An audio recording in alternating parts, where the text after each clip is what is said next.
My coworker built her career by ruining everyone else's. Then the one anonymous confession blew her world apart in seconds. My coworker Meredith had this whole routine where she'd position herself as everyone's supportive work friend, while systematically destroying their careers behind their backs. She'd show up early every morning with coffee for everyone and ask, "How are you really doing?" in this concerned voice, like she genuinely cared about our well-being. People would open up to her about their stress or personal problems, and she'd nod sympathetically, saying, "This job can be so overwhelming, you're so brave for sharing that with me." Then she'd go straight to our manager, Craig, and express concerns about their mental stability and ability to handle their workload. She was incredibly calculated about it. When Jerome mentioned his divorce was affecting his sleep, Meredith told Craig that Jerome seemed unstable and might need to be removed from the Henderson project for everyone's safety. When Alicia said she was struggling with anxiety about a presentation, Meredith suggested to Craig that Alicia clearly couldn't handle high-pressure situations and shouldn't be considered for the promotion. She'd frame it all as caring too much and wanting to protect the team from someone who might crack under pressure. The genius part was how she'd comfort the person afterward when they got removed from projects or passed over for opportunities. She'd bring them tea and say, "Management just doesn't understand how talented you are, but I see you and I'm here for you." People thought she was their only ally when she was literally the one destroying them. She kept a notebook where she'd write down everyone's personal information during their heart-to-heart conversations. She called it her caring journal, but it was really opposition research. She knew whose kid was struggling in school, whose parent was sick, whose marriage was failing, and she'd weaponize all of it. She'd tell Craig that someone requesting time off for their sick mother was probably lying because they seemed fine yesterday. She'd mention that someone's kid's behavioral issues were probably causing too much distraction for them to focus on work. This went on for 2 years, and Meredith got 3 promotions while everyone around her got demoted, transferred, or fired. She'd give these tearful speeches at farewell parties about how much she'd miss working with such wonderful people while knowing she'd orchestrated their departure. Management thought she was the most stable, reliable employee because she never seemed to have any problems of her own. She'd created this image of being the office rock who everyone relied on while she was actually the office cancer metastasizing through every department. People started noticing patterns but couldn't prove anything because Meredith was so careful. She never put anything in writing and always framed her sabotage as concern. Whenever someone confronted her, she'd cry and say she was just trying to help, and maybe she cared too much, but that's just who she was. She'd make the person feel guilty for questioning her motives, then use that interaction to tell Craig they were showing signs of paranoia and aggression. The whole thing unraveled during the annual company retreat. Meredith had been working on her biggest sabotage yet, trying to get our entire department restructured so she could become department head. She'd been telling Craig that everyone was burned out and incompetent, and the only solution was to bring in fresh blood under her leadership. At the retreat, there was a team-building exercise where we had to share our biggest workplace challenges anonymously through an app, and then discuss solutions as a group. The responses would show up on a big screen for everyone to see. Meredith was facilitating because, of course, she'd volunteered to run the supportive sharing circle. The first few responses were normal stuff about workload and communication, but then something weird happened. A response popped up that said, "My biggest challenge is Meredith telling Craig I'm mentally unstable, because I mentioned my divorce." Another one immediately followed saying Meredith reported me as incompetent after I confided about my anxiety. Then they started flooding in. Meredith got me removed from the Johnson account after I told her about my mother's cancer. Meredith said I was too emotional to lead after I cried in her office about my miscarriage. Meredith used my kid's autism diagnosis to question my focus during my review. The screen was filling up faster than anyone could read. 20 different people describing how Meredith had betrayed their trust and destroyed their careers. The room was completely silent except for the notification sounds of more responses coming in. Meredith tried to laugh it off, saying this was obviously some kind of technical glitch or someone's idea of a cruel joke, but then Craig stood up. He said, "Actually, Meredith, I need to share something too." He pulled out his phone and started reading from his notes, and Meredith was horrified and screamed, "Stop!" Craig didn't even flinch when Meredith screamed at him. He just kept his phone up and started reading in this calm, steady voice that somehow made everything feel more real. He said on March 15th, Meredith told me Jerome was showing signs of instability after his divorce and recommended removing him from the Henderson project for team safety. He scrolled and kept going. April 2nd. Meredith expressed concerns that Alicia's anxiety made her unsuitable for high-pressure situations and suggested she not be considered for the senior role. His voice never changed as he listed date after date with exact quotes from their conversations. The room was so quiet I could hear someone's watch ticking from 3 seats away. Craig explained he'd started documenting everything 3 months ago when he noticed a pattern in Meredith's reports. He said every single concern she brought to him targeted someone right after they'd confided something personal to her. He'd been tracking it and waiting to see if he was wrong or if his suspicions were actually true. Nobody moved while he talked. Meredith tried to stand up and head for the door, but the retreat facilitator stepped in front of it and said in this surprisingly firm voice that everyone needed to stay until the session concluded properly. Meredith's face went from red to white and she sat back down hard in her chair. Jerome suddenly stood up and his whole body was shaking. He asked Craig why he waited 3 months if he knew what was happening to all of us. His voice cracked when he said 3 months while we all suffered and thought we were failures. Craig looked down at his phone and then back at Jerome. He admitted he was scared of being wrong and ruining someone's career based just on suspicion. He said he kept second-guessing himself, thinking maybe he was the one being paranoid until watching the confessions flood in just now confirmed his worst fears were actually true. Alicia started crying and said she almost quit last month because she genuinely believed she was incompetent like Meredith had told Craig. She wiped her eyes and said she'd been questioning her own abilities and wondering if she was having a breakdown. Several other people around the room were nodding and a few started crying too. Someone said they'd been in therapy for 6 months trying to fix problems that weren't even real. Another person said they'd started taking medication because they thought something was wrong with them. The weight of realizing we'd all been blaming ourselves for Meredith's calculated sabotage hit the room like something physical. Meredith finally spoke up, and her voice was breaking in that way she always did when she wanted sympathy. She insisted she was genuinely trying to help, and everyone was misunderstanding her intentions. She said she has anxiety and sometimes overreacts to things because she cares so much about everyone. She made it sound like she was the victim of her own caring nature, and we were all being cruel to someone who just wanted to protect the team. A few people actually looked uncertain for a second because she was that good at the performance. I felt something click in my brain and suddenly I was standing up. I pulled out my phone with shaking hands and held it up so everyone could see the screen. I explained I'd taken a screenshot months ago of Meredith's notebook sitting open on her desk when she'd stepped away. The page showed my name with notes about my mother's dementia and my financial stress. Everything was labeled with stars and underlines like she was doing research for a project. I zoomed in so people could read the actual words and someone gasped. Other people started pulling out their phones and suddenly everyone was sharing evidence they'd been too scared to report before. One guy had a recording of Meredith asking detailed questions about his marriage problems while pretending to offer support. A woman showed text messages where Meredith had pumped her for information about her kid's learning disability. Someone else had emails that proved Meredith knew certain personal details she'd later claimed were affecting work performance. The evidence just kept coming, and Meredith's face showed she knew she was done. The retreat facilitator looked completely overwhelmed by everything unfolding. She pulled out her phone and called the company's emergency HR line with trembling fingers. She explained the situation in this quiet, urgent voice, while we all sat there surrounded by proof of 2 years of systematic manipulation. Fiorella Corona from HR showed up exactly 20 minutes later with 2 other officials I didn't recognize. They spoke briefly with the facilitator, then walked straight to Meredith. Fiorella said they needed to move to a separate room for immediate questioning. Meredith tried to argue, but one of the other officials just gestured toward the door in a way that made it clear this wasn't optional. They left, and the room felt different the second the door closed behind them. The rest of us just sat there in this weird atmosphere that mixed shock with relief with anger all together. People started hugging and crying, but there was also this uncomfortable awareness settling over everyone. We'd all suffered completely alone when we could have helped each other if we'd just spoken up sooner.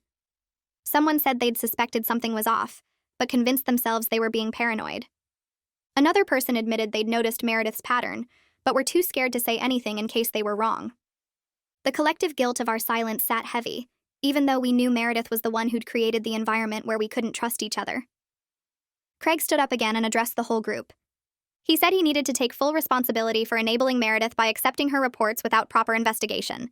His voice was steady, but his hands were shaking. He explained he'd failed us as a manager by not questioning the pattern, or protecting us from someone who was weaponizing his trust. He said he was prepared to face whatever consequences the company decided, including demotion or termination, because he'd let this go on for 2 years. Some people nodded while others looked away, and I realized we were all processing different levels of anger at different targets, including ourselves. Fiorella walked back into the room about 15 minutes later with a tablet in her hands, and this expression that tried to look reassuring, but came across more like she was reading from a crisis management script. She stood at the front where Meredith had been facilitating and cleared her throat to get everyone's attention. She explained that after reviewing the situation with her team and company leadership, they were suspending Meredith immediately pending a full investigation into workplace conduct violations. Her voice had this careful corporate quality, where every word seemed were chosen by a legal department. She said the company takes these allegations very seriously and wants to ensure a thorough and fair process for everyone involved. Someone in the back made a noise that sounded like disbelief, and Fiorella's face tightened slightly, but she kept going. She asked everyone who had submitted anonymous confessions or had experiences with Meredith to write detailed formal statements describing what happened, when it happened, and any evidence they might have. She pulled up a form on her tablet and said we could access it through our work emails and should submit everything within the next 48 hours. A woman near me raised her hand and asked if our statements would actually lead to any real consequences, or if this was just the company covering itself legally. Fiorella paused and gave this response about how the investigation would be conducted by an independent third party, and all findings would be reviewed by senior leadership to determine appropriate action. The corporate speak made several people shift in their seats uncomfortably, because it sounded more like protection for the company than justice for us. We spent the rest of that day at the retreat center, sitting in different conference rooms, writing out statements instead of doing the team-building exercises that were supposed to bring us closer together. The irony wasn't lost on anyone that an activity meant to build trust had actually exposed the person who'd been destroying it systematically for 2 years. I sat at a table with my laptop trying to figure out how to put everything into words that would make sense to someone who hadn't lived through it. How do you explain that someone bringing you coffee every morning was actually gathering intelligence to use against you? I wrote about the time I mentioned my mother's dementia diagnosis, and 3 days later got pulled into a meeting where Craig questioned whether I could handle my current workload given my family stress. I included the screenshot of Meredith's notebook page with my name and personal details. I described how she'd comforted me afterward, saying management didn't understand caregivers, and she was there if I needed support. Writing it all down made the pattern so obvious that I felt stupid for not seeing it sooner. Around me, other people were doing the same thing, typing or writing by hand, some of them crying while they documented their experiences. The retreat facilitator kept bringing in coffee and snacks like that would somehow make up for the fact that her team-building exercise had blown up everyone's professional lives. That evening back at the hotel, several of us ended up gathering in Jerome's room because nobody wanted to be alone with their thoughts. We ordered pizza and sat around on the beds and chairs just talking for hours about what Meredith had done to each of us. Laying everything out together made the pattern even clearer than it had been on the screen during the exercise. One person would share their story, and someone else would say, "Oh my God, she did almost the exact same thing to me." She'd used the caring journal approach on at least 15 people we could identify just in that room. She'd weaponized information about sick parents, struggling kids, mental health issues, relationship problems, financial stress. Every vulnerability anyone had trusted her with got turned into a reason they couldn't do their job properly. Someone pointed out that she never targeted people who were already struggling professionally, because that would be too obvious. She went after people who were doing well and used their personal challenges to create doubt about their stability. It was calculated in a way that made my skin crawl, because you could see the strategy behind every move she'd made.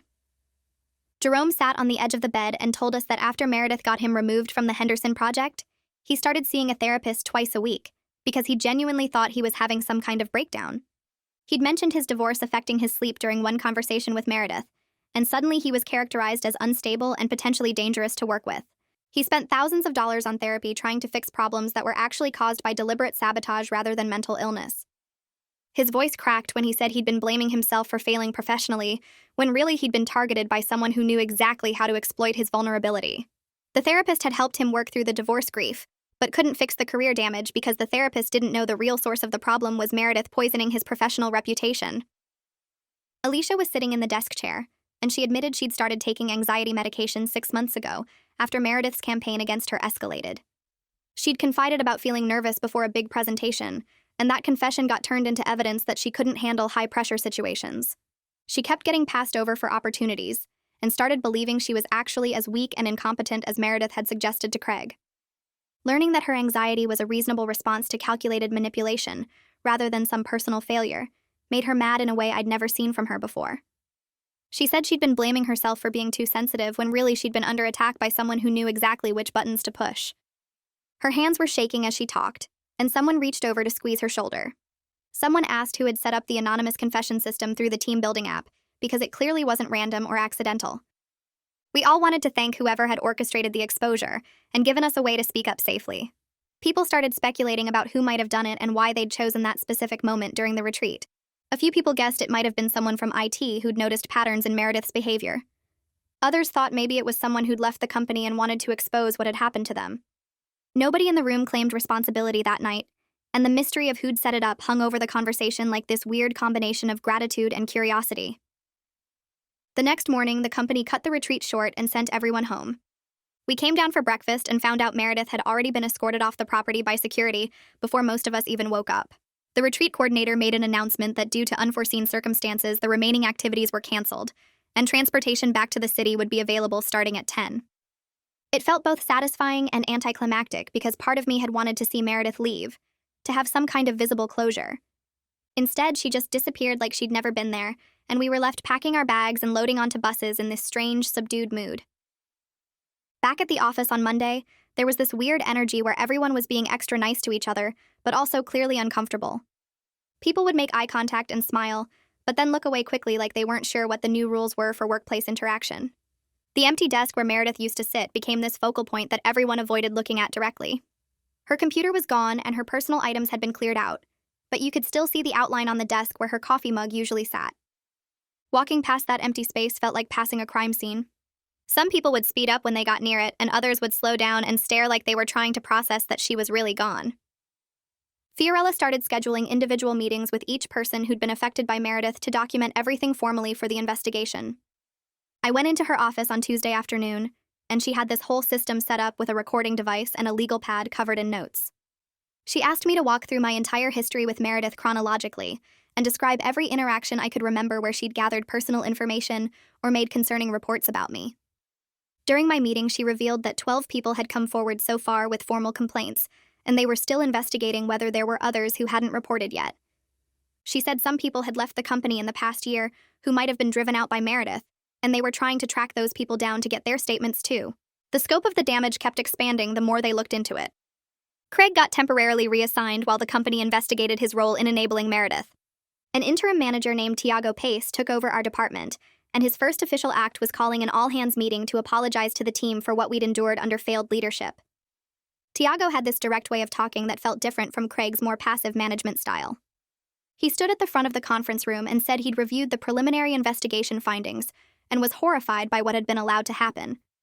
He promised that moving forward there would be new systems in place to prevent any single person from having that much unchecked influence over people's careers.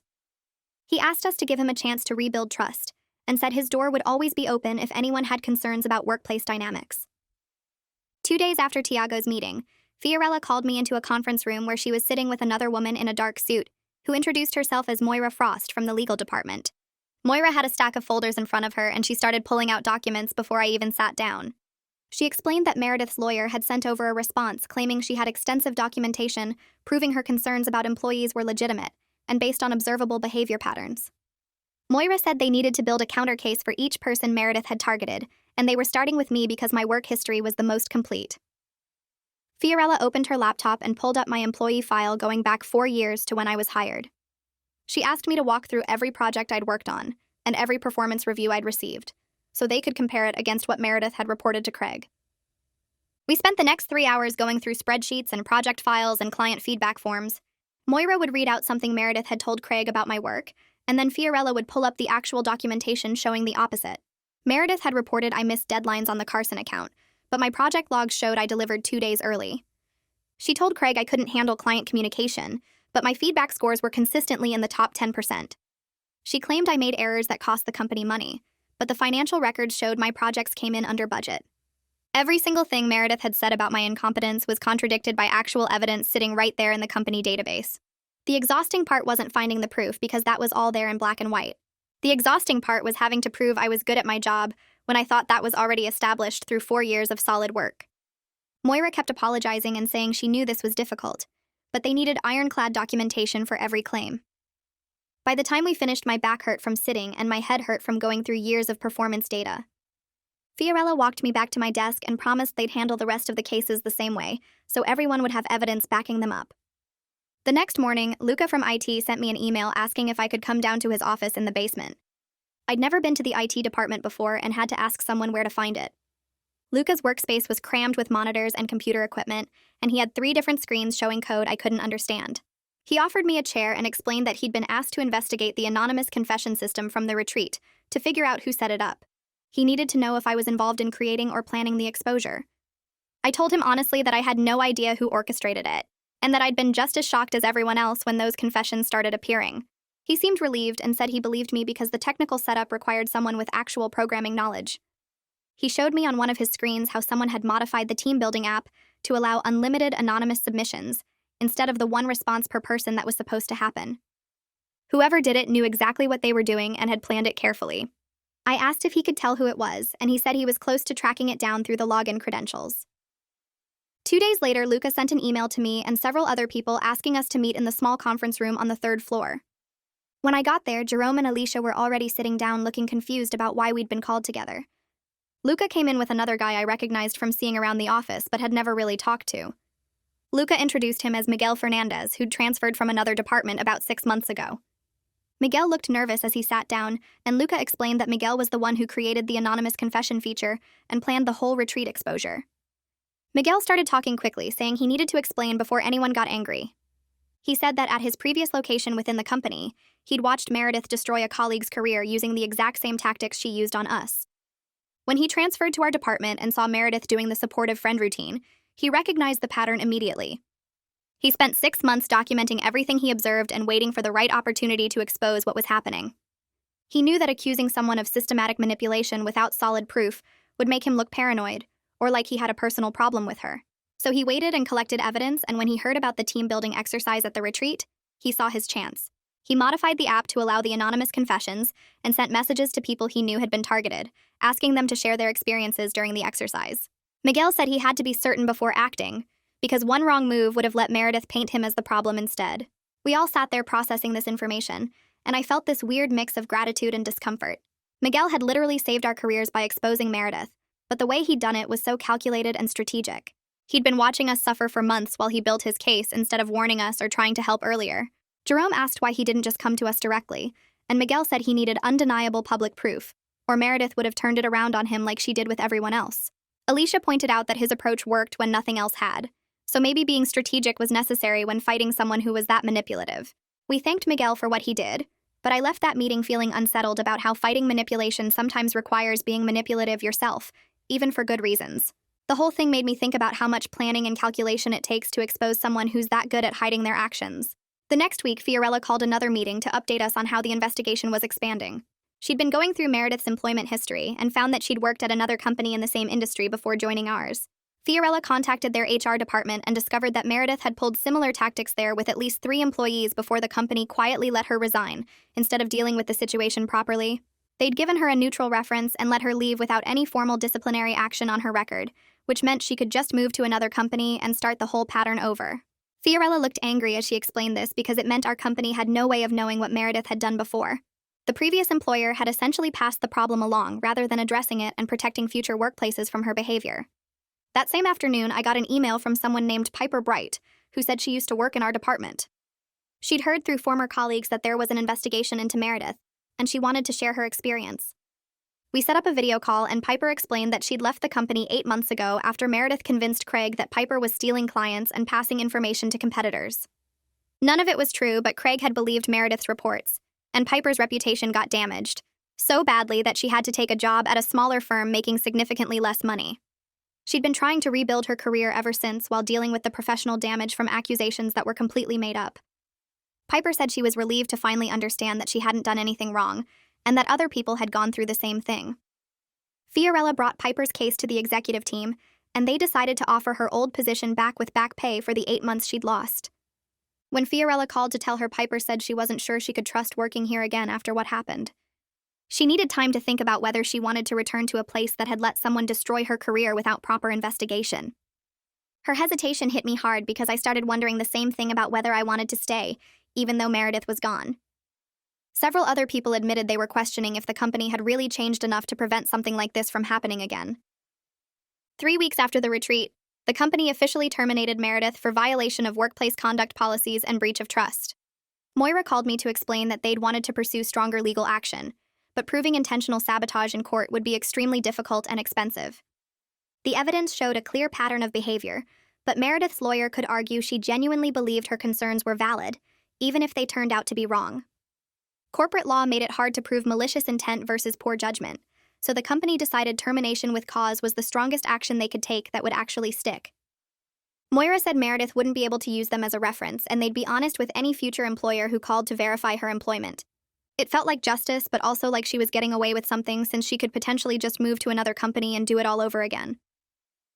A week later, Moira called me into her office and showed me a letter from Meredith's lawyer threatening to sue the company for wrongful termination and defamation.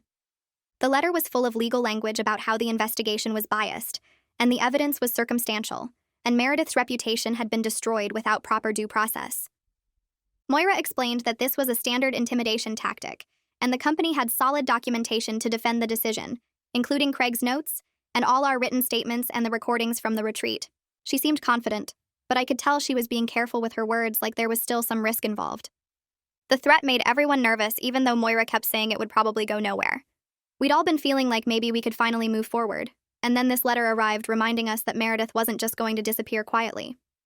2 days after that, the company brought in a therapist to offer free counseling sessions for anyone affected by Meredith's actions.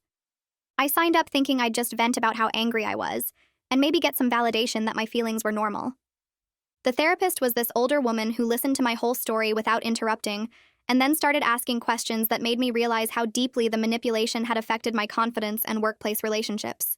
She pointed out that I kept minimizing my own achievements and attributing my success to luck or timing rather than skill. She showed me how Meredith's constant undermining had made me question my own judgment about everything from project decisions to whether people actually liked me or were just being polite. I left that first session feeling worse than when I went in, because suddenly I could see all these ways Meredith had gotten into my head that I hadn't even noticed before. Jerome struggled more than most of us because he'd opened up to Meredith about genuinely painful personal issues during his divorce, and having that weaponized felt like a deeper betrayal than just career sabotage. He started missing work, and when he did come in, he looked exhausted, like he wasn't sleeping. Finally, he met with Tiago and asked for a leave of absence to focus on his mental health. The company supported it with full pay, which surprised some of us because we weren't used to seeing that kind of care from management.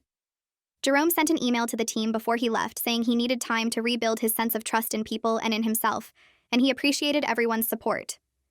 Reading that email made me understand that what Meredith did wasn't just about careers, it was about making people doubt their own reality and worth. While Jerome was gone, Alicia channeled her anger into something productive by advocating for better workplace protections and reporting systems. She drafted this detailed proposal for anonymous reporting channels and mandatory management training on recognizing manipulation patterns and regular check-ins with employees about team dynamics. She spent weeks researching best practices from other companies and talking to HR consultants and putting together this presentation that was honestly impressive. When she presented it to Tiago, he seemed genuinely interested and started asking questions about implementation costs and timeline. Watching Alicia transform her pain into action that could help future employees made me respect her in a completely different way than I had before. About a month after his reassignment, Craig returned with a formal reprimand on his record and mandatory management retraining. Tiago sent an email announcing Craig's return and explaining that he'd completed an intensive program on leadership accountability and recognizing toxic workplace dynamics. Craig started scheduling individual meetings with each of us to apologize personally. When my turn came, he looked uncomfortable and tired, and he admitted he'd been so focused on avoiding conflict and keeping things running smoothly that he'd ignored warning signs he should have investigated. He said he understood if I couldn't forgive him, but he wanted me to know he was committed to doing better. I accepted his apology because it felt genuine, and because holding on to anger at Craig seemed less important than making sure the whole system changed. Some people were more ready to forgive than others, and that felt fair too. The company started implementing several of Alicia's proposals, including quarterly anonymous surveys about workplace dynamics, and required documentation for any negative performance reports, with evidence and specific examples before any action could be taken. They also created a new reporting system where you could flag concerns about manipulation or toxic behavior without having to identify yourself immediately. It felt like meaningful change, even though some people remained skeptical about whether policies on paper would actually prevent someone like Meredith from operating successfully in the future. There was this tension between wanting to believe things would be different and knowing that systems only work if people actually follow them. 3 weeks after the policy changes, Tiago approached me about taking on the Henderson project that Jerome had been removed from back when Meredith convinced Craig he was unstable. The project was a big deal with a major client, and it would be a significant step up in responsibility and visibility. Part of me wanted to jump at the opportunity because it was exactly the kind of work I'd been hoping to do. But another part felt weird about accepting something that Jerome had lost because of Meredith's lies. I asked Tiago if I could think about it, and then I reached out to Jerome even though he was still on leave. We met for coffee, and I explained the situation and asked how he'd feel about me taking the project. Jerome said he appreciated me asking, but he genuinely wanted me to take it because someone deserving should benefit from the opportunity, even if the circumstances that created it were messed up. He said watching good things happen for people Meredith tried to destroy would actually help him heal. So I accepted the role and threw myself into the work with this weird mixture of excitement and guilt that gradually shifted to just determination to do it well. Miguel became an unexpected friend to a lot of us during this time because he understood what was happening when we couldn't see it clearly. His outsider perspective as someone newer to the team had helped him recognize patterns we were too close to notice. We'd grab lunch and he'd share observations about workplace dynamics that made me think about how isolation enables manipulation. He pointed out that Meredith had been really good at keeping people from talking to each other about their experiences, which prevented us from seeing the pattern until the retreat forced everything into the open. Miguel said at his previous job he'd watched something similar happen, and the key difference was people there had regular informal conversations where they'd compare notes about management decisions and team dynamics. It made me realize that protecting against manipulation isn't just about policies, it's about creating genuine connections between coworkers. 4 months after the retreat, Piper decided to return to the company after Tiago personally met with her and walked through all the changes that had been implemented. He showed her the new reporting systems and the training programs and introduced her to the workplace culture committee that Alicia was leading. Piper came back to the office for a trial week to see how it felt, and people were genuinely happy to see her. Her return felt like a victory for accountability, showing that people who were driven out could reclaim their space and that the company was serious about making things right. On her 3rd day back, Piper stopped by my desk and thanked me for speaking up at the retreat because she'd been carrying around shame about being forced out, and finally understanding she hadn't done anything wrong gave her back her confidence. Around that same time, Moira called another meeting to tell us that Meredith's threatened lawsuit never materialized. She explained that Meredith's lawyer had probably advised her the case was too weak to pursue, given all the documentation and witness statements the company had gathered. The legal threat just quietly faded away without any formal withdrawal or settlement. Hearing that removed a weight I didn't fully realize I'd been carrying because part of me had been worried Meredith would find some way to turn things around and make herself the victim. Knowing she couldn't use the legal system to continue her manipulation brought this sense of relief that spread through the whole team over the next few days. Lawsuit threats never turn into actual legal action when the evidence is that clear against someone. About 2 weeks after that conversation, Alicia mentioned during lunch that she'd started seeing someone she met through the workplace culture committee meetings. She kept it casual, like she wasn't making a big announcement, but I could tell she was testing how it felt to share something personal again after everything with Meredith. The guy worked in facilities management and had joined the committee because he wanted to understand how to make the physical workspace feel safer for people dealing with workplace stress. Alicia said they'd been grabbing coffee after meetings and talking about how hard it was to trust people at work when you'd seen how badly that trust could be broken. Watching her navigate this new relationship with obvious caution but also genuine openness made me think about how recovery doesn't mean going back to how things were before. She was different now, and that wasn't necessarily bad. She asked questions and set boundaries and didn't apologize for protecting herself while still being willing to connect with someone new. It felt like evidence that what Meredith did to us didn't have to be permanent damage. The company sent out another survey about workplace dynamics around the same time, and this one felt different from the usual corporate box-checking exercises. The questions were specific about whether people felt comfortable reporting concerns, and if they trusted management to handle those concerns appropriately. They asked if people felt safe being vulnerable with coworkers, and whether the changes implemented after the retreat had made any real difference. Tiago called a team meeting to share the results, and he had this whole presentation with charts and graphs showing significant improvement in trust levels and reporting comfort across our department. He was careful to say that numbers couldn't capture emotional healing, and that data was limited in what it could tell us about how people actually felt.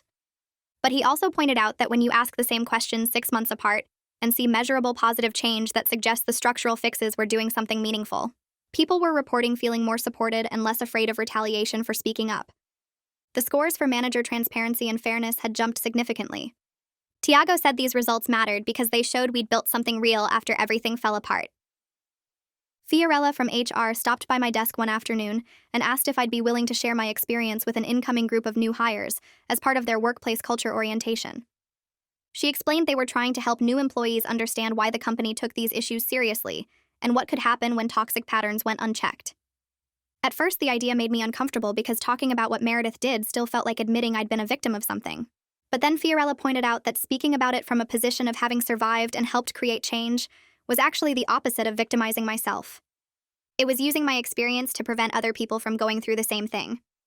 I agreed to do it, and when I stood up in front of 20 new employees a week later and told them about the retreat and the confessions and the investigation, I felt surprisingly powerful.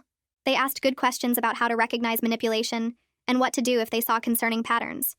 One person asked how I'd rebuilt trust in my own judgment after being fooled by Meredith for so long, and I told them honestly that it was still a work in progress, but that recognizing you were manipulated wasn't the same as being stupid or weak.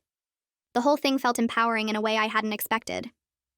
Craig finished his management retraining program and came back to lead our team with what seemed like genuine changes in his approach. He started holding weekly one-on-one meetings where he'd ask specific questions about workload and stress levels, and actually write down what people said instead of just nodding along. When someone raised a concern about a coworker, he'd ask for specific examples and documentation, instead of taking reports at face value like he used to do with Meredith. He'd share his thinking process when making decisions about projects or assignments, so people understood why things were happening instead of wondering if there was some hidden agenda. The transparency felt awkward at first because we weren't used to managers explaining themselves, but gradually it started rebuilding trust. People gave him positive feedback during team meetings about feeling more included in decisions, and less worried about being secretly reported for having normal human struggles. Craig still had moments where you could tell he was second-guessing himself because of his past mistakes, but his improved leadership was measurable in how the team functioned. Miguel got offered a promotion to a different department handling data analysis and security protocols. He said the role was perfect for him because it involved identifying patterns and protecting systems, which was basically what he'd done for us with Meredith. We threw him a farewell party in the conference room, and it turned into this unexpected thing where people kept standing up to thank him for his courage in exposing what was happening. Jerome gave this whole speech about how Miguel could have stayed quiet and protected himself, but instead he'd risked his own reputation to document everything and set up the anonymous confession system. Alicia presented him with a card everyone had signed with messages about how his actions had changed their lives. Miguel looked genuinely uncomfortable with all the attention, and kept saying he'd just done what anyone should do when they see something wrong. His leaving felt sad because he'd become such an important part of our healing process, but also right because he deserved opportunities that matched his skills and integrity. Piper and I got assigned to work together on a major client project, updating their supply chain management system. The project was huge and complex, and required the kind of close collaboration where you're constantly bouncing ideas off each other and trusting your partner to handle their pieces without micromanaging. Working with Piper felt like actively reclaiming something Meredith had tried to destroy, because we'd both been targets of her sabotage in different ways. We had this unspoken understanding about what we'd survived that made it easier to be honest about when we were struggling or needed help. The project went incredibly well, and when we presented the final results to the client, they specifically mentioned how seamlessly we'd worked together. Our successful partnership demonstrated that the relationships Meredith damaged could be rebuilt stronger than before, because now they were based on real trust instead of the fake supportiveness she'd offered. The Henderson project that I'd taken over after Jerome was removed from it ended up winning a company innovation award for process improvement. The award ceremony was this fancy thing in the main conference hall with executives giving speeches and department heads presenting trophies. When they called my name, Jerome was sitting in the third row, and he stood up cheering louder than anyone else in the room. Walking up to accept the award, I kept thinking about how Meredith had tried to prevent any of us from succeeding by convincing management we were all incompetent and unstable. The moment felt like collective victory over all her sabotage. During my acceptance speech, I thanked Jerome specifically for his foundational work on the project and said the innovation built on concepts he'd developed before I took over. After the ceremony, Jerome found me and said watching me succeed with something he'd started felt healing in a way he hadn't expected, because it proved the work itself had value regardless of Meredith's attempts to undermine it. Alicia's workplace culture proposals got adopted company-wide across all departments after our results showed how effective they were. She got invited to present at the next leadership summit where all the executives and senior managers gathered to discuss company direction. I went with a group from our team to watch her presentation, and she was incredible. She walked them through the specific mechanisms that had allowed Meredith's manipulation to flourish, and then showed concrete data about how the new reporting systems and transparency requirements were preventing similar situations. She talked about the cost of toxic workplace culture, not just in employee well-being, but in actual productivity and retention numbers. The executives asked her to join a company-wide task force developing these policies for implementation everywhere. Watching her transform from someone Meredith had targeted for showing vulnerability into a company-wide advocate for workplace safety showed how surviving manipulation could build unexpected strength. A new team member named Sarah joined our department, and something about her reminded me of myself before Meredith. She was eager and open and wanted to be friends with everyone, and I could see her starting to share personal information freely without thinking about how it might be used. I asked her to grab coffee one afternoon, and tried to figure out how to offer guidance about healthy workplace boundaries without making her paranoid or destroying her natural openness. I told her about my own experience in general terms and explained that being cautious about what you share wasn't the same as being closed off or unfriendly. I suggested she take time to observe how people handle information before confiding serious personal stuff, and to notice whether someone's supportiveness led to actual helpful actions or just collecting details. Sarah seemed grateful for the advice and said she'd been sensing something off about how quickly some people wanted to know everything about her life. Finding the balance between caution and openness felt like wisdom, earned through hard experience, and being able to pass that along made the whole terrible situation with Meredith feel slightly less pointless. 8 months after the retreat, Tiago called another team meeting to share performance ratings, and our department had the highest scores in the entire company. He put up the metrics showing project completion rates and client satisfaction and error reduction, and we were leading in every category. Then he talked about how he'd been analyzing what made teams successful, and our numbers correlated directly with the trust levels we'd measured in the workplace surveys. He said the success felt meaningful because it was based on genuine collaboration, rather than anyone's manipulation or sabotage. People were sharing information freely and asking for help when they needed it, and supporting each other through challenges instead of using vulnerabilities as weapons. The authentic trust we'd built after everything fell apart had created an environment where people could actually do their best work without fear.